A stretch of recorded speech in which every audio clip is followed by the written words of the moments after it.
जी नमस्कार। अखिल भारतीय विद्यार्थी परिषद के कार्यकर्ता बंधुओं एवं बहनों तथा युवा साथियों, आज अपना देश और पूरा विश्व एक वैश्विक महामारी के दौर से गुजर रहा है। ऐसे समय सभी देश अपने अपने ढंग से इस महामारी से निपटने के लिए लगे हुए हैं। बंधुओं, हम सब भारत के लोग भी इस महामारी से निपटने के लिए अनेक प्रकार के उपायों को कर रहे हैं। इसमें सबसे प्रमुख बात है सोशल डिस्टेंसिंग। हम सब विद्यार्थी परिषद के कार्यकर्ता और युवा साथी सरकार के द्वारा बताए गए नियमों का अक्षरशः हम पालन कर ही रहे होंगे। सोशल डिस्टेंसिंग के माध्यम से इस कोरोना नामक बीमारी से हमारा देश उबर सकेगा।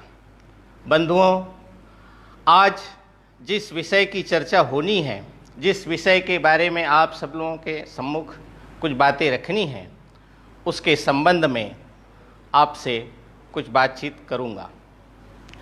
एक स्कूल के शिक्षक ने विद्यार्थियों से पूछा, अपने में से स्वर्ग कौन कौन जाना चाहते हैं?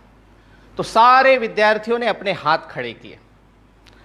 फिर अध्यापक ने पूछा, अपने में से कौन कौन नरक जाने वाले हैं? तो एक भी विद्यार्थी ने हाथ खड़ा नहीं किया। एक विद्यार्थी ऐसा था जो न स्वर्ग जाने वालों में था और न ही नरक जाने वालों में था। अध्यापक ने उस विद्यार्थी से पूछा, क्या बात है, तुम स्वर्ग जाने वालों में भी हाथ खड़ा नहीं किए और नरक जाने वालों में भी हाथ खड़ा नहीं किए? तुम्हारी इच्छा क्या है? तो उस विद्यार्थी ने कहा, मैं स्वर्ग को धरती पर लाने वाला हूँ। ऐसे सभी युवा साथी जो स्वर्ग को धरती पर लाने का विचार रखते हैं, ऐसे सब कार्यकर्ता और युवा साथी मेरे सामने उपस्थित हैं।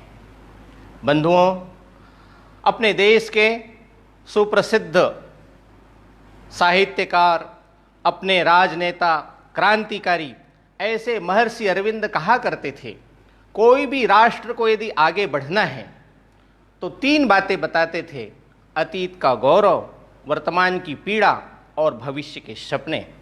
बंधुओं, हमने आज के विषय में कहा है युवाओं के संकल्प शक्ति के आधार पर राष्ट्र का पुनर्निर्माण। हमने नवनिर्माण की बात नहीं कही है, हमने पुनर्निर्माण की बात कही है। राष्ट्र का जो पुनर्निर्माण है वह तभी होगा जब राष्ट्र पूर्व में जिस प्रकार से था वैसा ही हम उसको फिर से बनाने के लिए संकल्पबद्ध हों, तब राष्ट्र का पुनर्निर्माण होगा। ऋषि अरविंद के शब्दों के अनुसार अतीत का गौरव, वर्तमान की पीड़ा और भविष्य के सपने के आधार पर ही राष्ट्र का पुनर्निर्माण हो सकता है। तो प्रश्न उठता है, हमारे देश के अतीत का गौरव क्या था? एक कवि के शब्दों में कहना हो तो वो कहते हैं, वन फल खाकर छाल पहनकर जब पश्चिम ने लाज बचाई, तब भारत में सामगान का स्वर्गिक स्वर था दिया सुनाई। अज्ञानी मानव को हमने दिव्य ज्ञान का दान किया था, अंबर के ललाट को चूमा, अतल सिंधु को छान लिया था। ऐसा देश बनाने के लिए हम सब संकल्पबद्ध हैं। ऐसा देश कौन बनाएगा, किसके माध्यम से बनेगा? तो स्वाभाविक रूप से उसका उत्तर है युवा शक्ति के माध्यम से ही इस प्रकार के देश का निर्माण हो सकता है। बंधुओं, सारे दुनिया के इतिहास को यदि हम खंगाल करके देखते हैं तो कहीं भी बड़ा परिवर्तन यदि आया है तो वह युवकों के माध्यम से ही आया है। चाहे दुनिया का इतिहास देखें, भारतवर्ष का इतिहास देखें। भारतवर्ष के इतिहास में भी 1857 का पहला स्वाधीनता संग्राम हुआ।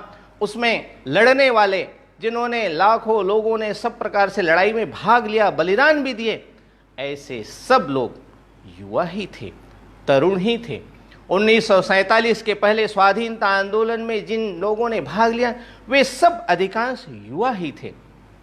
स्वतंत्र भारत के इतिहास में भी जब इस देश को एक प्रकार से इस देश के अंदर लोकतंत्र की हत्या हो गई थी, सब प्रकार से सारे स्वतंत्रता के सब चीज़ों को बंद कर दिया गया था, आपातकाल थोप दिया गया था, ऐसे समय भी इस देश में लोकतंत्र की पुनर्प्रतिष्ठा हुई तो युवकों के माध्यम से ही, युवाओं के ताकत के आधार पर ही हुई। लेकिन बंधुओं, ये ऐसे युवा जिसके माध्यम से राष्ट्र के अंदर परिवर्तन होगा, वो किस प्रकार के युवा होंगे? तरुण कौन होता है? तो तरुण केवल आयु से नहीं होता, तरुण वास्तव में मन का भाव होता है, जिसके अंदर विचार पक्का है, श्रेष्ठ भाव है, आशावाद है। ऐसे ही व्यक्ति युवा हो सकते हैं। विंस्टन चर्चिल दूसरे विश्व युद्ध में अपने सेना के साथ सीमा पर जाकर सब प्रकार से संघर्ष में सहभागी थे। उनके सेना नायकों ने कहा चर्चिल को कि आपके जीवन को खतरा हो सकता है, इसलिए आप वापस आ जाइए। चर्चिल कहता है चिंता मत करो, चर्चिल जवान है। उस समय चर्चिल की आयु बहुत थी, उसके बाद भी चर्चिल कहता है चर्चिल जवान है। वास्तव में युवावस्था आयु से नहीं, मन की भावनाओं से मापा जाता है। बंधुओं, स्वामी विवेकानंद जी ने कहा था मुझे 100 तरुण चाहिए तो मैं भारत का मानचित्र बदल सकता हूं। लेकिन कैसे तरुण चाहिए? तो वो कहते हैं जिसके स्नायुओं में ताकत हो, जिसके अंदर प्रखर देशभक्ति का भाव हो, निस्वार्थ वृत्ति हो और एक प्रचंड उत्साह हो। ऐसे तरुण यदि मुझे मिलते हैं तो मैं भारत का मानचित्र बदल सकता हूं। उस आह्वान को सुनकर भगनी निवेदिता खड़ी हुई, जिसका नाम मार्गरेट नोबेल था। उन्होंने कहा स्वामी जी 99 कहाँ से लाएंगे ये मैं नहीं जानती, किंतु आपके इस आह्वान के आधार पर मैं स्वयं को प्रस्तुत करना चाहती हूँ। मार्गरेट नोबेल वहाँ से चल करके भारत आ गई और भारतवर्ष में स्वामी विवेकानंद जी की शिष्या बन गई, जिसे भगनी निवेदिता के नाम से हम सब जानते हैं। बंधुओं, युवक की पहचान क्या होती है? युवक हार जाते हैं, लेकिन यौवन कभी न हारा। एक निमिष की बात नहीं है, चिर संघर्ष हमारा। पृथ्वीराज की आंखें जाती, स्वप्न उनके जाते, भर जाते हैं घाव, दाग पर सदा अमिट रह जाते। मृत में जीवन और जीवितों में ज्वाला सुलगाती, भ्रष्ट भग्न माँ के मंदिर को पुनः पवित्र बनाती। इस प्रकार का जो संकल्पवान व्यक्ति है वही युवा होता है। ऐसे युवाओं के आधार पर ही देश का पुनर्निर्माण हो सकता है। बंधुओं, ऐसे युवा कैसे, कहाँ मिलेंगे? तो हम सबको ऐसे युवकों के मन को तैयार करना पड़ेगा। केवल पढ़ाई करने से, केवल शिक्षित होने से इस प्रकार के संकल्पवान युवक तैयार नहीं हो सकते। वह भी आवश्यक है, किंतु संस्कार भी आवश्यक है। जब तक मातृभूमि के प्रति भक्ति का संस्कार नहीं होगा, अपने से ऊपर उठकर समाज के लिए काम करने का संस्कार नहीं होगा, तब तक के ऐसे संकल्पवान युवा की निर्मिति भी नहीं हो सकती है। बंधुओं, एक पिकनिक के कार्यक्रम के लिए कॉलेज के छात्र एक बस में जा रहे थे। ग्रामीण जीवन का दर्शन करना था। एक स्थान पर जाकर के बस रुक गई। वहां पर एक रहट चल रहा था। रहट की प्रक्रिया को जानने के लिए सब कॉलेज विद्यार्थी आसपास इकट्ठे हो गए। एक बैल चालित रहट, बैल घूम रहा था, उसमें से कुएं में से पानी बाहर आ रहा था, नालियों के माध्यम से खेतों की सिंचाई हो रही थी।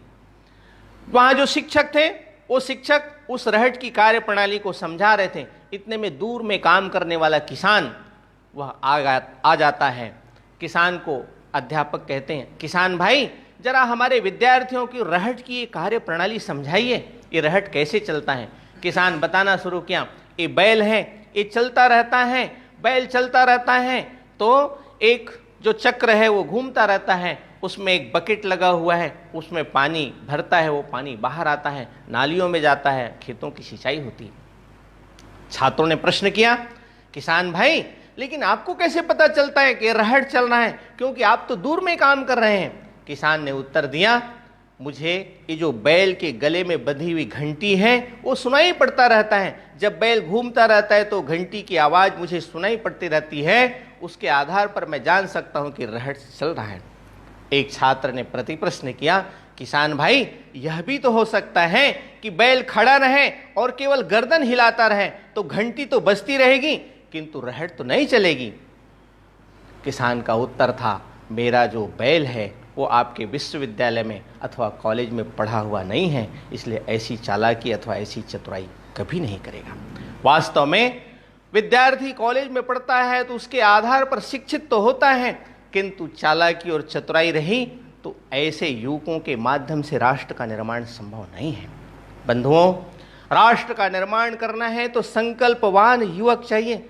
संकल्पवान युवक होगा तब जाकर के राष्ट्र का पुनर्निर्माण होगा। हमारे देश की तो परंपरा ही है, हर छोटी छोटी बात में संकल्प लेने का विधान है। कोई भी मांगलिक कार्यक्रम करते हैं, हम संकल्प लेते हैं। जल अंजलि में लेते हैं, संकल्प लेते हैं। पुरोहित भी हमको संकल्प दिलाते हैं। कोई तीर्थ यात्रा करने के लिए जाते हैं तो भी हम संकल्प लेते हैं। विवाह का प्रसंग होता है तो भी संकल्प लिया जाता है। इतना ही नहीं तो छोटे छोटे कामों से लेकर बड़े बड़े कामों तक संकल्प का विधान हमारे यहाँ है। संकल्प छोटे भी होते हैं, संकल्प बड़े भी होते हैं। संकल्प व्यक्तिगत भी होता है, संकल्प समष्टिगत भी होता है। व्यक्तिगत जीवन में छोटे छोटे संकल्प भी व्यक्ति लेता है। उदाहरण के लिए कोई तीर्थ यात्रा में जाता है तो किसी देवी के सामने अपने प्रियतम पदार्थ को छोड़ने का संकल्प लेता है। कोई चाय छोड़ के आता है, कोई आम का फल छोड़ करके आता है। ऐसे छोटे छोटे संकल्प भी होते हैं, किंतु संकल्प बड़े भी होते हैं। बंधुओं, पूज्य महात्मा गांधी जी वर्धा आश्रम में रह रहे थे। वर्धा आश्रम में रहते समय उनका नियम था, एक स्वाद भोजन, एक निस्वाद भोजन, दो अलग अलग पंक्ति लगती थी। स्वाद भोजन वाले निस्वाद भोजन में बैठने का संकल्प लेते थे। एक दिन की घटना, उनका एक पुत्र, उन्होंने कहा, बापू मैं भी 7 दिन तक निस्वाद भोजन वाली पंक्ति में बैठकर भोजन करूंगा। बापू ने कहा, बेटा ये संकल्प बहुत कठिन है, इसको पूरा करना बहुत कठिन है, ये संकल्प तुम मत लो। उनके पुत्र ने कहा, बापू मैंने तो तय कर लिया है, मैं 7 दिन तक इस निस्वाद भोजन वाली पंक्ति में बैठकर भोजन करूंगा। गांधी जी ने बहुत समझाया, माना नहीं। तो उन्होंने कहा, ठीक है, तुमने संकल्प ले लिया है तो फिर ध्यान रखना, ये संकल्प तोड़ना नहीं। 1 दिन, 2 दिन, 3 दिन तो चला निस्वाद भोजन की पंक्ति में बैठकर भोजन। चौथे दिन उस भोजनालय में खीर बनी हुई थी। उस दिन उसके पुत्र ने कहा, बापू आज तो मैं स्वाद भोजन वाली पंक्ति में बैठूंगा। उन्होंने कहा, बापू ने, अरे बेटा तुमने तो संकल्प लिया है, 7 दिन का संकल्प लिया है, निस्वाद भोजन वाली पंक्ति में बैठकर भोजन करोगे और फिर आज कहते हो कि स्वाद वाली भोजन में बैठकर भोजन करूंगा। बापू आज स्वाद वाली जो पंक्ति उसमें बैठकर भोजन करूंगा, उसके बाद भले ही 7 दिन और बढ़ा लेना, निस्वाद भोजन वाली पंक्ति में बैठकर मैं भोजन कर लूंगा। बापू ने कहा, यही तो परीक्षा की घड़ी है। जब आकर्षण हो, कई प्रकार के प्रलोभन हो, उस समय हम अपने संकल्प से डिगे न। यही तो परीक्षा की घड़ी है। ऐसे समय में ही तो मनुष्य की परीक्षा होती है। इसलिए तुमने संकल्प नहीं त्यागना चाहिए, तुमने निस्वाद भोजन की पंक्ति में ही बैठकर भोजन करना चाहिए। बहुत प्रकार से समझाया, तब जाकर के उनके पुत्र ने निस्वाद भोजन वाली पंक्ति में बैठ करके भोजन किया। यह जो संकल्प है, छोटा भी संकल्प रहता है, उसके सामने भी कई प्रकार के प्रलोभन आने से व्यक्ति उसमें से डिग जाता है। डिगने वाले के आधार पर राष्ट्र का पुनर्निर्माण नहीं होता है। इस देश में जो भी अच्छे महापुरुष हुए हैं, उनके जीवन का हम गहराई से अध्ययन करते हैं, सबके जीवन में कोई ना कोई छोटा बड़ा संकल्प ध्यान में आता है। बंधुओं, यमुना कहती कृष्ण कहाँ है, सरयू कहती राम कहाँ है, व्यथित गंडकी पूछ रही है, चंद्रगुप्त बलधाम कहाँ है, अर्जुन का गांडीव किधर है, कहाँ भीम की गदा खो गई, किस कोने में पांचजन्य है, कहाँ भीष्म की शक्ति सो गई, अगणित सीताएं अपहृत है, महावीर निज को पहचानो, अपमानित द्रुपदाएं कितनी, समर शीर सर को संधानो, अलक छेंद्र को धूल चटाने वाले पौरुष फिर से जागो, क्षत्रियत्व विक्रम के जागो, चाणक्य पुत्र के निश्चय जागो। बिहार की धरती तो आर्य चाणक्य की धरती है। एक अध्यापक ने संकल्प लिया कि जब तक इस नंद वंश का समूलोच्छेदन नहीं करूंगा तब तक शिखा बांधूंगा नहीं। उसके संकल्प ने, उसके इस जिजीविषा ने संपूर्ण भारत को एक बृहत्तर भारत में निर्माण करने में सफलता प्राप्त की। उनका संकल्प का ही बल था। अनेक चुनौती आई, उनके पास साधन नहीं थे, किंतु संकल्प के आधार पर अनेकों राज्यों को एक किया, एक सूत्र में गूंथा और उसके माध्यम से विदेशी आक्रांता सिकंदर और अनेक लोगों को परास्त करके एक बृहत्तर भारत का निर्माण करने में सफल हुए। बंधुओं, महर्षि अरविंद, योगी राज अरविंद का जीवन देखते हैं तो उनके पिताजी उनको तो अंग्रेजों का नौकर बनाने के लिए कृत संकल्पित थे। अनेक प्रकार के अंग्रेजी शिक्षा देना चाहते थे, अंग्रेजी शिक्षा दिए भी। इतना ही नहीं तो उनके पिताजी ने उनको आईसीएस की परीक्षा के लिए भी बाध्य किया। ऋषि अरविंद तो नहीं चाहते थे कि मैं अंग्रेजों का नौकर बनूं, उनके जीवन का ध्येय तो अलग ही था। उन्होंने कहा मैं अंग्रेजों की नौकरी बिल्कुल नहीं करूंगा। पिताजी ने कहा यदि तुम आईसीएस की परीक्षा नहीं दोगे तो मैं मानूंगा कि तुम कायर हो, डरपोक हो, आईसीएस की परीक्षा नहीं देना चाहते। ऋषि अरविंद ने आईसीएस की परीक्षा दी, उसमें भी वो प्रथम श्रेणी में सब प्रकार से सारे देश के अंदर उच्च क्रमांक लेकर के उत्तीर्ण हुए। बाद में उसका इंटरव्यू हुआ, इंटरव्यू में भी सफल हो गए, लेकिन उसको तो नौकरी करना नहीं था। इसलिए आखिरी की एक परीक्षा हुई जो घुड़सवारी की परीक्षा है। उस घुड़सवारी की परीक्षा में अंग्रेज अधिकारी बैठे, घोड़े की परीक्षा लेने के लिए उनको घोड़ा दिया गया, किंतु घोड़ा चलाते समय ऋषि अरविंद गिर पड़े। परीक्षकों ने विचार किया, अरे भाई ये विद्यार्थी इतना होशियार है, इतना तेज है, ऐसा विद्यार्थी यदि हमको अंग्रेजों के नौकर के तौर पर मिलेगा तो अंग्रेजी साम्राज्य को बल प्रदान करेगा, इसलिए इनको एक अवसर और देना चाहिए। ऋषि अरविंद के भाई थे, उन्होंने उनको कहा, अरे क्या तुम घोड़ा भी नहीं चला सकते? तुम्हारा भाग्य अच्छा है, तुमको अंग्रेजों ने एक अवसर और दिया है परीक्षा के लिए, इस समय घोड़े से गिरना नहीं, दोबारा अवसर नहीं मिलता। ऋषि अरविंद सुन करके मुस्कुरा दिए, फिर से दूसरी बार परीक्षा में गए, दूसरी बार भी घोड़े से गिर गए। अंग्रेज अधिकारियों ने सोचा एक बार इसको अवसर और देना चाहिए, ऐसे तरुण को खोना ठीक नहीं है अंग्रेजी साम्राज्य के हितों के लिए। उन्होंने तीसरी बार अवसर दिया। भाई ने फिर से कहा, क्या तुम इतने मूर्ख हो कि घोड़ा चलाना भी नहीं जानते हो? तुमको तीसरी बार अवसर दिया गया है, इस बार घोड़े से बिल्कुल नहीं गिरना। अरविंद का उत्तर था, भैया इस बार भी मैं घोड़े से गिरने वाला हूं और जितनी बार परीक्षा ली जाएगी उतने बार मैं घोड़े से गिरूंगा, क्योंकि मुझे अंग्रेजों की नौकरी नहीं करनी है। ऐसे ऋषि अरविंद 1905 में बड़ौदा नरेश के यहाँ 600 रुपए की नौकरी में करते थे, 600 रुपए की नौकरी में वो लगे हुए थे, किंतु एक शिक्षक के नाते 60 रुपए का मासिक वेतन वाला नौकरी स्वीकार करते हैं। 600 रुपए की नौकरी लात मार देते हैं।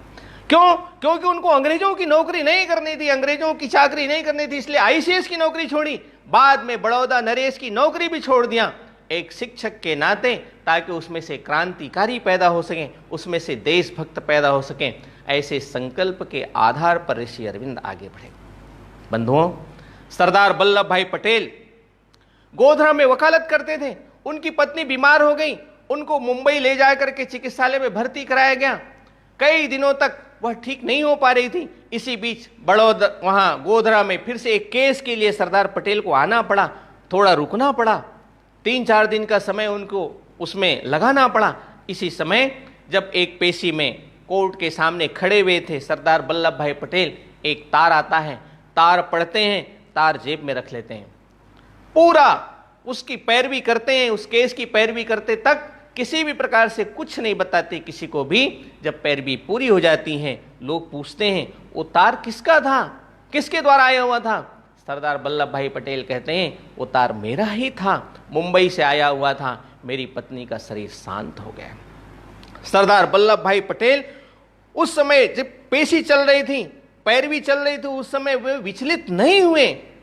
यही संकल्प का जो ताकत, यही संकल्प की शक्ति सरदार वल्लभ भाई पटेल को आगे चलकर जो 565 रियासतों को विलीन कराया भारत के अंदर, यह संकल्प की शक्ति ही तो थी।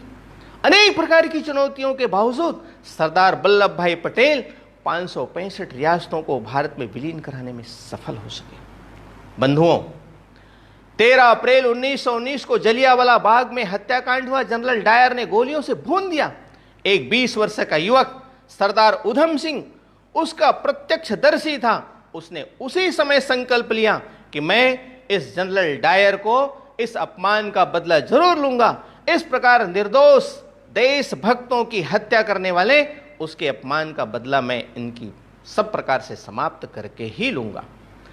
वह 20 वर्ष तक लगातार अपने संकल्प की पूर्ति के लिए अनेक प्रकार से प्रयास करता है। कभी वो बढ़ाईगिरी का काम करता है, कभी वो ड्राइवरी का काम करता है, कभी लंदन कैसे जाऊंगा इस चिंता में पड़े हुए थे। तो एक व्यापारी का लंदन का काम था, उसके माध्यम से वो लंदन गए, वहां जाकर एक गुरुद्वारे में नौकरी स्वीकार की। बाद में फिर उस माइकल ओडायर के यहां ही जाकर के गाड़ी चलाने का काम मिल गया। मिस गोल्डी को उन्होंने गाड़ी से लाना ले जाना, कॉलेज से छोड़ना, इस काम में लगे और उनकी सब प्रकार से गतिविधियों का अध्ययन किया। 20 वर्ष तक अपने संकल्पों को धारण किए हुए अपने अंतःकरण में 1940 के अंदर 13 मार्च को उन्हीं के देश में सरदार उधम सिंह ने जनरल डायर को समाप्त कर दिया। ऐसे यह संकल्प की ही तो शक्ति थी, जिस संकल्प की शक्ति ने उधम सिंह को ताकत प्रदान की।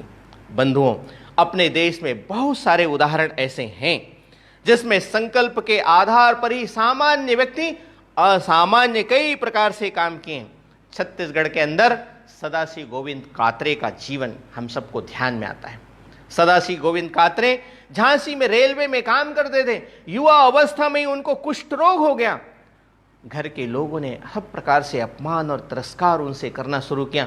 उनके मन के सामने प्रश्न खड़ा हो गया, मैं क्या करूं, मुझे कुष्ठ रोग हो गया है, मेरा इसमें कोई वश तो नहीं है, किंतु कुष्ठ रोग हो गया। लेकिन घर के लोग मुझे दूर दूर रहने के लिए बाध्य कर दें। वह घर से निकल गए।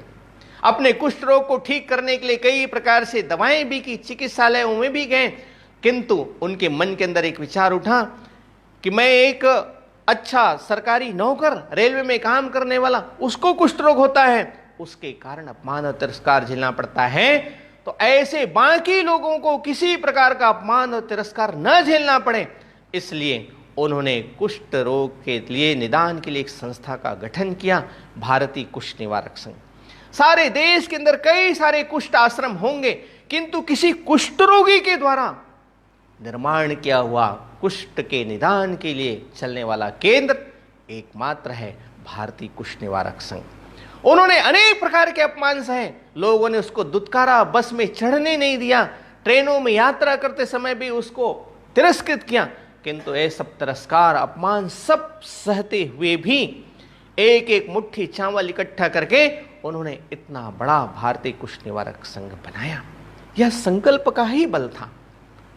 आशीष गौतम अपने देश के ही हरिद्वार मेडिकल कॉलेज में पढ़ने वाले छात्र, उनके मन में प्रश्न खड़ा होता था कि ये जो यहां तीर्थ यात्रा करने के लिए आते हैं, अनेक प्रकार के दान करते हैं, अनेक प्रकार की सहायता करते हैं, इन लोगों का कुष्ठ रोगियों की तरफ ध्यान क्यों नहीं जाता। एक दिन उनके मन में विचार आया कि बाकी लोगों का ध्यान जाना चाहिए, वो तो ठीक है, किंतु तुम्हारा भी ध्यान कहां जा रहा है। उन्होंने मेडिकल की पढ़ाई पूरी की और कुष्ठ रोगियों की सेवा में अपने जीवन को लगा दिया। आज भी कुष्ठ रोगियों की सेवा में लगा हुआ उनका जीवन, अनेक प्रकार के ऐसे कुष्ठ रोगियों की सेवा ही नहीं करते, उनके जो स्वस्थ बच्चे हैं उनको भी सब प्रकार से पढ़ाई लिखाई इत्यादि की व्यवस्था करते हैं। बंधुओं, गोपीचंद पुलेला का नाम कौन नहीं जानता। बैडमिंटन के प्रसिद्ध खिलाड़ी, सब प्रकार से विश्व चैंपियन बनकर जब मुंबई की धरती पर आए तो उनके स्वागत के लिए कई लोग इकट्ठे हुए। वहां के मुख्यमंत्री, वहां के अनेक प्रकार के बड़े बड़े अधिकारी, ये भी सब लोग उपस्थित हुए उनके स्वागत के लिए। पेप्सी और कोका कोला के मालिक भी वहां पर उपस्थित हुए। पेप्सी और कोका कोला के मालिक ने कहा, गोपीचंद, हम आपको अपनी कंपनी का ब्रांड एम्बेसडर बनाएंगे। गोपीचंद ने कहा, आप लोग पेप्सी और कोका कोला के नाम पर पेय पदार्थ नहीं, आप लोग जहर बेचते हो, इस देश के स्वास्थ्य के साथ खिलवाड़ करते हो, इसलिए आपकी कंपनी का ब्रांड एम्बेसडर मैं कतई नहीं बनूंगा। पेप्सी और कोका कोला के मैनेजरों ने कहा, जानते हो गोपीचंद, तुमको कोई नहीं जानेगा, धूल में मिल जाओगे, जमीन में धंस जाओगे, तुमको आर्थिक नुकसान होगा, वो तो अलग ही है। गोपीचंद ने कहा, मुझे तुम्हारी कोई इस प्रकार की आवश्यकता नहीं, तुम्हारे पैसे नहीं चाहिए, तुम्हारे द्वारा प्राप्त सम्मान भी नहीं चाहिए, यश भी नहीं चाहिए। ऐसे गोपीचंद पुलेला उनको ठुकरा करके, सब प्रकार के आकर्षण और प्रलोभनों को ठुकरा करके गोपीचंद पुलेला एक बैडमिंटन का कोचिंग इंस्टीट्यूट डालते हैं और उसमें से साइना नेहवाल जैसे बैडमिंटन के खिलाड़ी को तैयार करते हैं। इस प्रकार से वह उनका संकल्प ही था। अनेक प्रकार के आकर्षण, अनेक प्रकार के प्रलोभनों को ठुकरा करके उन्होंने कोचिंग इंस्टीट्यूट डाल करके साइना नेहवाल जैसे और भी अनेक खिलाड़ियों को उन्होंने तैयार किया। बंधुओं, सुरेश कामत पूना के सॉफ्टवेयर इंजीनियर, एक बार डॉक्टर एपीजे अब्दुल कलाम पूर्व राष्ट्रपति महोदय, उन्होंने उनके निजी सहायक ने फोन किया, डॉक्टर एपीजे कलाम आपसे मिलना चाहते हैं। उनके मन में विचार आ गया कि भाई मैं एक सामान्य छोटा सा कंपनी चलाने वाला व्यक्ति, उसको राष्ट्रपति महोदय क्यों बात करना चाहते हैं। उन्होंने कहा नहीं, आपसे बात करना चाहते हैं। क्यों बात करने की इच्छा हो गई डॉक्टर कलाम को। तो हम सब जानते हैं ये सुरेश कामत सॉफ्टवेयर कंपनी चलाते थे। उस सॉफ्टवेयर कंपनी के अंदर कुछ प्रतिशत लोगों को, विकलांगों को नौकरी देने का काम उस कंपनी में करते थे। अपनी कंपनी में ऐसे विकलांग बंधुओं को रखना, उसको स्किलफुल करना, उसको सब प्रकार से योग्य बनाना और अपनी कंपनी में ही उसको नौकरी देना, ऐसे श्रेष्ठ काम में लगे हुए थे। इसलिए इस देश के पूर्व राष्ट्रपति सुरेश कामत से बात करते हैं। सुरेश कामत ने जीवन में अपने लिए नहीं तो अपने से परे समाज के लिए काम करना, यह जीवन में एक संकल्प धारण किया था। इसलिए सुरेश कामत राष्ट्रपति महोदय से वार्ता करने के लिए उस प्रकार से योग्य होते हैं। बंधुओं, दीनानाथ कौल को कौन नहीं जानता। दीनानाथ कौल मध्य प्रदेश के रीवा के डभौरा नामक स्थान के रहने वाले, वहां पर एक विवाह के कार्यक्रम में पड़ोस के गांव में गए थे। कई प्रकार से आम की गुठलियां एक जगह इकट्ठा देकर उसको बोरी में भर करके घर ले आते हैं। उसकी एक रोपड़ी तैयार करते हैं। रोपड़ी तैयार करके उसको गांव में खाली जगह रहता है, उसमें उस रोपड़ी को लगा देते हैं। एक हजारों आम वहां पर पौधे के तौर पर दिखाई देने लगते हैं। गांव के लोग शिकायत करते हैं, ये जमीन को कब्जा करना चाहता है। पुलिस आई, उसको गिरफ्तार करके ले जाती है। वह जेल में बंद रहते हैं। लेकिन उसकी पत्नी ननकी देवी, दीनानाथ कौल की पत्नी ननकी देवी, उन पौधों को पानी देकर के जीवित रखती हैं, सुरक्षित रखती हैं। जब वो जेल से छूट करके आते हैं, फिर से उसी काम में लगते हैं। उन्होंने संकल्प लिया था, ये सब छोटे छोटे पौधे मेरे संतान के समान ही हैं, मैं इसको मरने नहीं दूंगा, मैं इसको सब प्रकार से परवरिश करूंगा। बाद में धीरे धीरे अनेक प्रकार की समस्याओं में से गुजरते हुए उन्होंने एक बहुत बड़ा आम का बगीचा तैयार किया। उसी समय एक फॉरेस्ट जंगल विभाग के एक अधिकारी आए, उन्होंने उसकी तपस्या को देखा, दीनानाथ कौल की तपस्या को। उन्होंने वहीं नौकरी दे दिया और कहा इस जंगल की सुरक्षा करने का काम तुम्हारा है, तुम ही इस जंगल को सब प्रकार से सुरक्षा प्रदान करोगे, तुम्हारी नौकरी पक्की होती है। ऐसे दीनानाथ कौल, पर्यावरण की बात करने वाले तो बहुत हैं, किंतु पर्यावरण के क्षेत्र में संकल्प लेकर उसको धरती पर उतारने वाले दीनानाथ कौल, ऐसे लोगों का जीवन हम लोगों के लिए प्रेरणा का केंद्र बन सकता है क्या। बंधुओं, हम सब जानते हैं कि व्यक्तिगत संकल्प केवल पर्याप्त नहीं, तो कहीं कहीं सामूहिक संकल्प की भी आवश्यकता होती है। एक तो व्यक्तिगत संकल्प, उसके माध्यम से कुछ अच्छा होता है, किंतु जब यही संकल्प सामूहिक रूप से होता है तो बड़ा परिणामकारी होता है। राजसमंद जिला है राजस्थान में, वहां पिपलांत्री नाम का गांव है, 5000 की आबादी। 2005 में ही उस गांव के कायाकल्प की कथा शुरू होती है और आज उस गांव में पर्यावरण की दृष्टि से सारी दुनिया में जाना जाता है।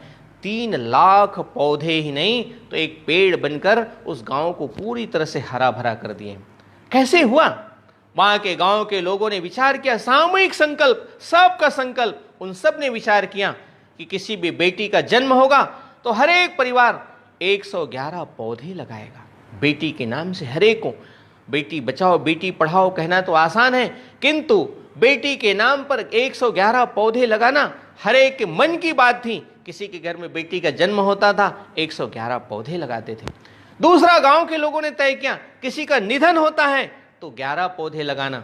ऐसे किसी के निधन पर 11 पौधे, किसी के घर में बेटी का जन्म हुआ तो 111 पौधे, ऐसे करते करते एक कन्या उपवन तैयार हो गया। 93,000 पौधे उस कन्या उपवन के अंदर आज लहला रहे हैं। पूरा पिपलांतरी नामक स्थान राजसमंद जिला में सारे देश का नहीं तो दुनिया के आकर्षण का केंद्र बन गया। सब प्रकार से वहां पर हरियाली, पर्यावरण की शुद्धता, कई प्रकार से वातावरण के अंदर एक परिवर्तन दिखाई देता है। यह एक सामूहिक संकल्प का परिणाम है। बंधुओं, गिरिडीह जिले में एक गांव का नाम है परमाडीह। 9 साल 10 साल पहले उस गांव के लोग मुंबई जाते थे, दिल्ली जाते थे, अनेक स्थानों पर काम के लिए बाहर चले जाते थे। गांव पूरा सुनसान हो जाता था। एकल विद्यालय के माध्यम से उस गांव के अंदर जैविक सब्जी के उत्पादन की प्रक्रिया शुरू हुई। धीरे धीरे इस जैविक सब्जी के माध्यम से गांव के लोगों के अंदर आर्थिक स्थिति में सुधार आना शुरू हो गया। गांव के जो छत थे, जो कबेलू थे, मिट्टी के थे, मिट्टी के खपरे थे, ऐसे सब बदल करके वहाँ पर कुछ अच्छे मकान बनने शुरू हुए। और इतना ही नहीं तो जिस घर में साइकिल भी नहीं होता था वहाँ घरों में मोटरसाइकिल आना शुरू हुआ। आज उस गांव में फलदार पौधे, उसके बगीचे तैयार हो गए। लोगों के अंदर कई प्रकार की जो विटामिन सी कमी रहती थी वो पूर्ति होना शुरू हो गया। एक पूरा गांव जो बाहर जाता था वो गांव पूरी तरह से आबाद हो गया। जैविक सब्जी के उत्पादन के आधार पर वो पूरा गांव आज स्वावलंबी गांव बनकर के खड़ा हो गया। बंधुओं, ऐसे अनेक उदाहरण हैं। मुंबई के दादा राव, उनका एक बेटा था, उनका नाम था प्रकाश। मोटरसाइकिल से जाते जाते एक गड्ढे में गिर पड़ा, ब्रेन हेमरेज हो गया। ब्रेन हेमरेज के कारण उसकी मृत्यु हो गई।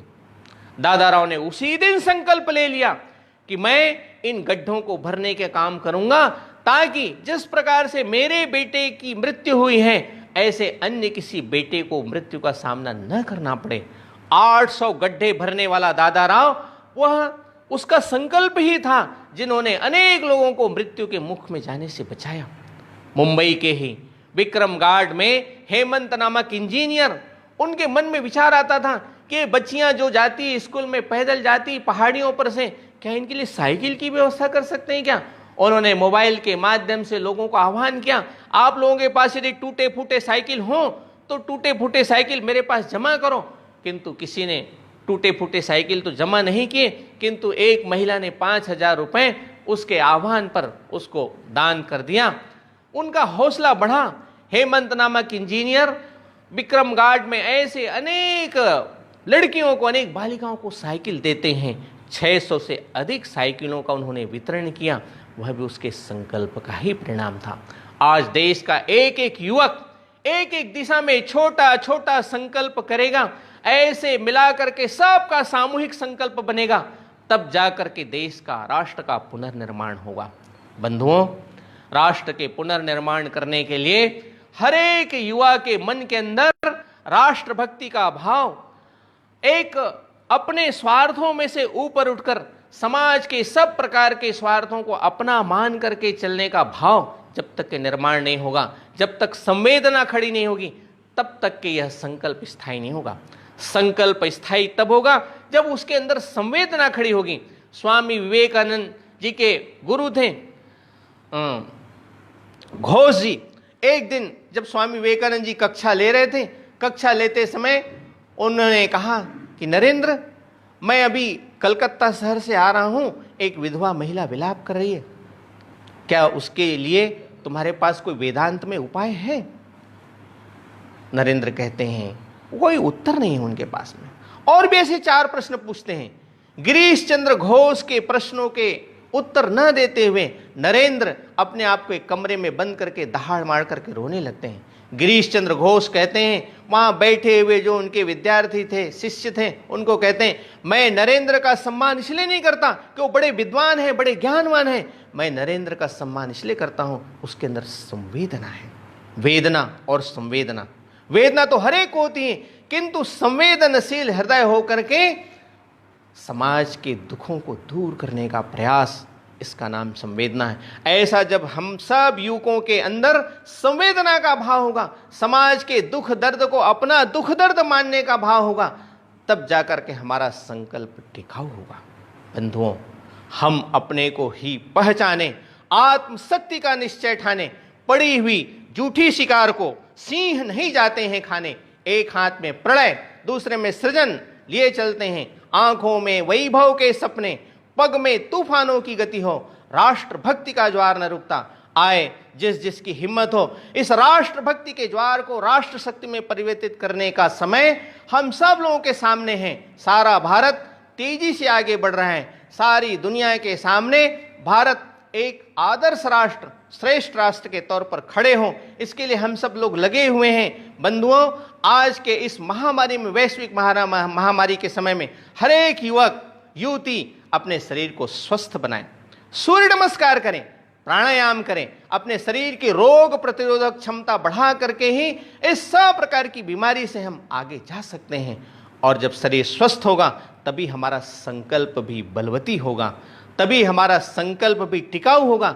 इसलिए संकल्प की पहली शर्त है हमारा शरीर मजबूत होना चाहिए, हमारा मन भी मजबूत होना चाहिए, हमारी बुद्धि सतेज होनी चाहिए, किंतु इन सब के लिए अपना शरीर स्वस्थ होना चाहिए। इसलिए आप सब बंधुओं से प्रार्थना है कि अपना शरीर स्वस्थ रखते हुए अभी विद्यार्थी परिषद के माध्यम से जो सेवा के काम चल रहे हैं, उस सेवा के काम को और अधिक गति देते हुए, इस लॉकडाउन का पूरी तरह से पालन करते हुए हम अपने संकल्पों को और अधिक दृढ़ से दृढ़तम बनाने की दिशा में हम आगे बढ़ें। इतना ही निवेदन करते हुए आज मैं अपने विषय को पूरा करता हूं।